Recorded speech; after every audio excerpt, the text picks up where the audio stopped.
Бала кезде шыбын шіркейден қорғану үшін де бықсытып, адыраспаннан түтіндік салатын. Мұны ауылдық жерде туып өскен барлық жұрт білетін шығар. Адыраспанды бойы таза ер адам жұлуы керек. Оны жұлар алдында жақсылап дәрет алып, сосын барып, «Ассалаумағалейкум, адыраспан, бізді сізге жіберді Омар Оспан» деп айтып барып жұлған. Ал егер мұның сырын білгіңіз келсе, онда тыңдаңыздар. Құрметті көрермендер, біздің каналымыздың 90%-ын каналымызға тіркелмеген оқырмандар мен көрермендер қарайды екен. Сіздерден өтініш, біздің каналымызға тіркеліп, өз пікірлеріңізді қалдырып кетсеңіздер.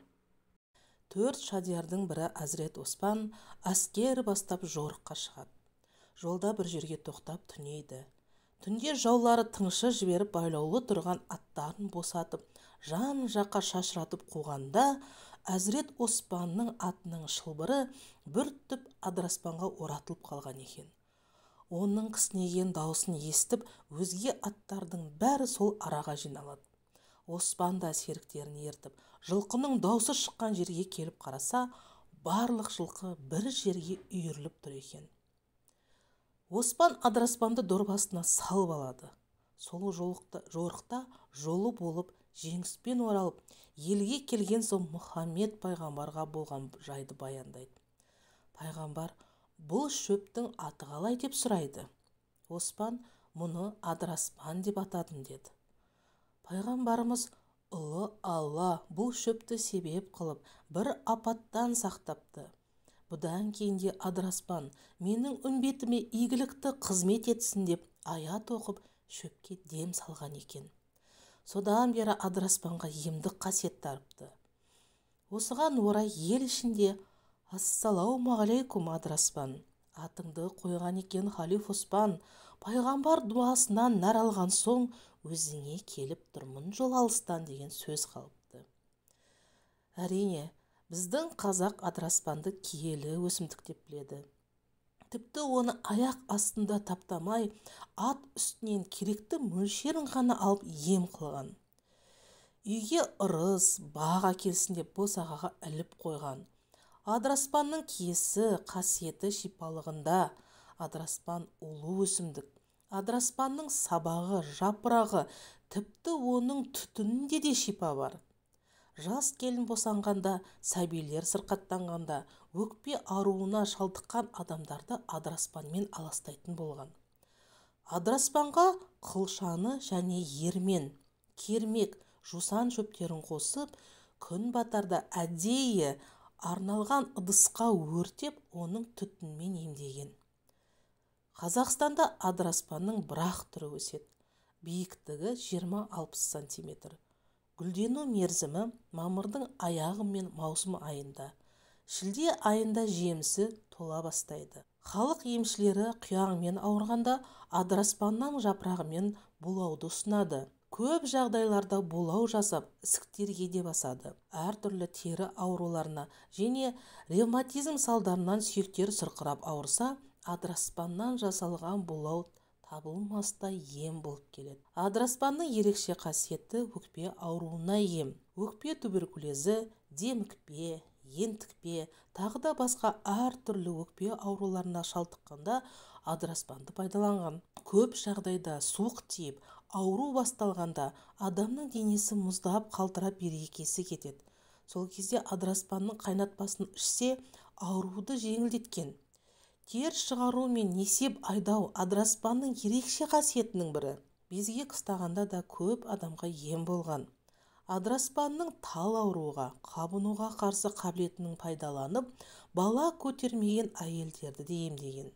Жинау мен өңдеуіне келер болсақ, жердегі бөлігі мен тұқымы дәріге пайдаланады.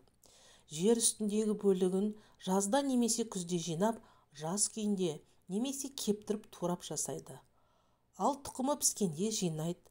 Бір ескері кететін жайт, адыраспан улы болғандықтан пайдалану мөлшерін сақтап, сабағы мен жапырағының 4-8 грамм, тұқымынан 0,1-0,5 грамм абайлап қолданған жөн. Сабағы мен жапырағын қайнатып, мөлшермен ішсе, талма, сал, ұмытшақтық, суықтан болған ми қабынуы және тарамыс ауруларына жақсы ем болып келеді. 500 грамм шөбін 0,5 литр қызыл араққа қайнатып, күніне 30 граммнан 1 ай ішсе, талма бастың созылмалы ауруынан айықтырады. Күніне 4-6 граммнан 15 күн ішсе, ревматизм ауруынан басады. Оған жаншылған зығыр тұқымын қосып, жалғастырып ішсе, демікпені жазады. Тісті адыраспан шөбімен ыстаса, қақсап ауырғаны басылады. Сонымен, адыраспан қандай ауруларға ем? Ревматизм ауруы, ұмытшақтық, тіс, бастың созылмалы ауруы, тарамыс, буынның қабынуы, бел, сал ауруы, сонымен қатар асқазан ауруларына таптырмас ем болып келеді. Адыраспан өсімдігі медициналық препараттардың сарқылмас көзі. Қазіргі заманда адам денсаулығын сақтау жайындағы күрес бүкіл елдің қасиетті парызы. Өсімдік тіршілік көзі, өзегі, дәрілік өсімдіктермен айналысу денсаулықты сақтауға, отбасының қаражатын үнемдеуге, табиғат байлығын қорғауға көмектеседі. Қазіргі уақытта өз өлкемізде өсетін өсімдіктер дер кезінде жинап, кептіріп, шөп қайнатпаларын дайындасақ, жанға шипа, дертке дауа болары сөзсіз. Басты ем болатын түрлерін және әзірлеу тәсіліне тоқтала кетсек, сабағы мен жапырағын қайнатып өлшем бойынша ішсе, талма, сал ауруы, ұмытшақтық, суықтан ми қабыну, тарамыс ауруына ем. Ал егер жүрек айнуға, құстыруға, сабағы мен жапырағынан 30 грамм шаншып 120 миллиграмм суға қайнатып, шырынын сүзіп алып 90 грамм бал, 60 грамм күнжіт маймен араластырып ішсе, дереу құстырады. Бастың созылмалы ауруына талмаға 50 грамм шөбін 0,5 литр қызыл араққа қайнатып 30 граммнан 1 ай ішсе, жақсы нәтиже береді. Енді тұндырма жасауға келсек, 1 ас қасық үгітілген құрғақ шөпті 1 стакан ыстық қайнап тұрған суға 1-5 минут салып жабық ыдыста тұндырады. Оны 45 минут суытып, сүзіп алған соң пайдаланады. 1 ас қасықты 3-4 рет тамақ алдында ішеді. Ал халық ішінде дәріні таңатарда ішеді.